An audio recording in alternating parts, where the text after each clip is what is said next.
Hello friends, नमस्कार। RPSC द्वारा आयोजित की जाने वाली कॉलेज लेक्चर की परीक्षा में हिस्ट्री के पेपर 1 और पेपर 2 में आपको क्या पढ़ना है। अब पेपर 3 की बात करेंगे जो सभी पेपर्स के लिए कॉमन है। उसमें आपको क्या क्या बुक्स जो है रेफर करनी चाहिए। तो इसको करने से पहले मैं आपको बता दूं, ये पेपर जो है टोटल 50 नंबर का होगा। 100 क्वेश्चन इसमें होंगे। आधे आधे नंबर के जो हिसाब से इसमें आपके अंक रखे गए हैं। 5 पार्ट हैं इसमें। राजस्थान की इतिहास और कल्चर, इतिहास हिस्ट्री एंड कल्चर, राजस्थान की पॉलिटी, राजस्थान की इकोनॉमी, राजस्थान की ज्योग्राफी एंड कंटेम्प्रेरी यानी समसामयिक। तो 5 पार्ट अगर इस लिहाज से देखा जाए तो 50 में से 50 नंबर के हिसाब से देखा जाए तो 10-10 नंबर के यानी 20-20 प्रश्न इसमें से आने हैं। अब पहला जो इसका पार्ट है वो है राजस्थान की आर्ट, कल्चर, राजस्थान की हिस्ट्री। जो हिस्ट्री वाले उनको मोटा मोटी मैंने बता दिया, लेकिन फिर भी जो नॉन हिस्ट्री वाले इसकी तैयारी करेंगे उसमें कल्चर का पोर्शन भी आपको करना होगा। कल्चर का पोर्शन, जो पोर्शन आपको दे रखा है वो राजस्थान अध्ययन की जो किताबें पहले चलती थी बोर्ड में, उनमें कल्चर का पोर्शन पढ़ना है। खास करके साहित्य से संबंधित चीजें दे रखी है, उसको ठीक से करना है। इसके अलावा जो हुकुमचंद जैन की किताब आती है, राजस्थान का इतिहास, राजस्थान की संस्कृति, उसमें इसका ऑलमोस्ट पूरा सिलेबस जो है कवर किया गया। ये 2 किताबें आप ठीक से पढ़ लीजिए। इसके अलावा आपको कुछ पढ़ने की आवश्यकता नहीं है, क्योंकि हिस्ट्री देने वालों के लिए तो ऑलरेडी वो इतना डीपली पढ़ चुके हैं कि इस जीएस के पेपर के लिए बहुत ज्यादा आपको मगजमारी करने की आवश्यकता नहीं है। दूसरा जो पार्ट है वो है राजस्थान की ज्योग्राफी का। राजस्थान की ज्योग्राफी से रिलेटेड किताब जो आती है वो हरिमोहन सक्सेना की किताब आती है, और राजस्थान अध्ययन के अंदर जो राजस्थान की ज्योग्राफी का पार्ट दे रखा है वो आप कर लीजिए। इसके अलावा आपको एक्स्ट्रा करने की आवश्यकता नहीं है।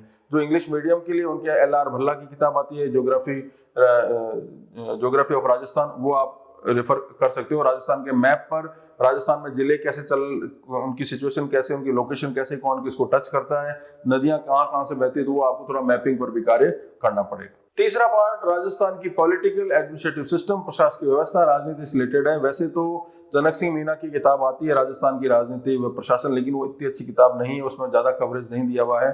तो आपको इसके लिए फैक्चुअल आपको चीजें ज्यादा पढ़नी होंगी। आपको थोड़ा गूगल या विकिपीडिया से पढ़ना पड़ेगा। राजस्थान में गवर्नर, राजस्थान में मुख्यमंत्री, राजस्थान में विधानसभा अध्यक्ष, राजस्थान में जो अलग अलग जो कॉन्स्टिट्यूएंसीज वगैरह, उनकी आपको जानकारी फैक्चुअल होनी चाहिए। तो ये जो ऐसा पार्ट है जो सबसे ज्यादा, जो जिसमें लोगों के क्वेश्चन गलत होते हैं, लेकिन बहुत इंटरेस्टिंग है। ठीक से आप करोगे तो इसमें से आ सकते हैं। किसी भी एक गाइड जो भी आप अब तक पढ़ते हैं उसमें पॉलिटी वाले पार्ट को आप ठीक से पढ़ लीजिए। राजस्थान अध्ययन में भी कुछ पॉलिटी का पार्ट आपको अलग से दिया हुआ है, वो भी आप रिफर कर सकते हैं। इसके अलावा राजस्थान में पंचायती राज हो गया, राजस्थान में जो इंस्टीट्यूशंस है वो उनके सबके जो है गूगल पे आपको इनकी खुद की वेबसाइट है, उससे रिलेटेड आपको जानकारी मिल जाएगी। राजस्थान का इतिहास, राजस्थान की ज्योग्राफी, राजस्थान की पॉलिटी के बाद चौथा पार्ट राजस्थान की इकोनॉमी से। राजस्थान की इकोनॉमी से रिलेटेड नाथुराम का की किताब आती है, वो आपको नहीं पढ़नी है।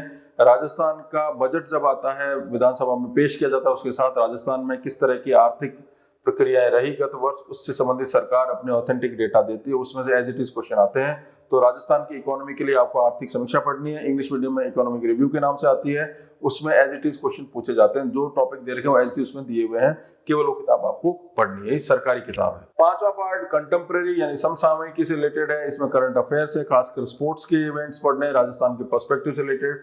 कोई भी किताब आप पढ़ रहे हो अब तक, चाहे वो समसामयिक से रिलेटेड मूमल की किताब हो या जो भी आपकी क्रोनोलॉजी से रिलेटेड किताब हो, कोई भी एक किताब आप पढ़ रहे हो, एक किताब आपको पढ़नी है, वो मंथली बेसिस पे आप पढ़ोगे तो धीरे धीरे आपको चीजें याद होनी स्टार्ट हो जाएगी। इसमें बहुत ज्यादा आपको वजन नहीं लेना, लेकिन पर्टिकुलर एरियाज, अवार्ड से रिलेटेड, स्पोर्ट्स से रिलेटेड, कोई नियुक्त हुआ है उससे रिलेटेड, डेट से रिलेटेड, ये चीजें आपको ज्यादा फोकस करनी है। तो ये तमाम किताबें अगर आप पढ़ लेंगे तो आपका थर्ड पेपर काफी सिक्योर हो जाएगा। जनरल चीजों पर ही ज्यादा आप फोकस कीजिए। आप कोशिश मत कीजिए कि 100 में से 100 नंबर लाने की, आप कोशिश कीजिए कि 80 नंबर को 100% सिक्योर कर लिया जाए। तो आज के लिए इतना ही, शुक्रिया।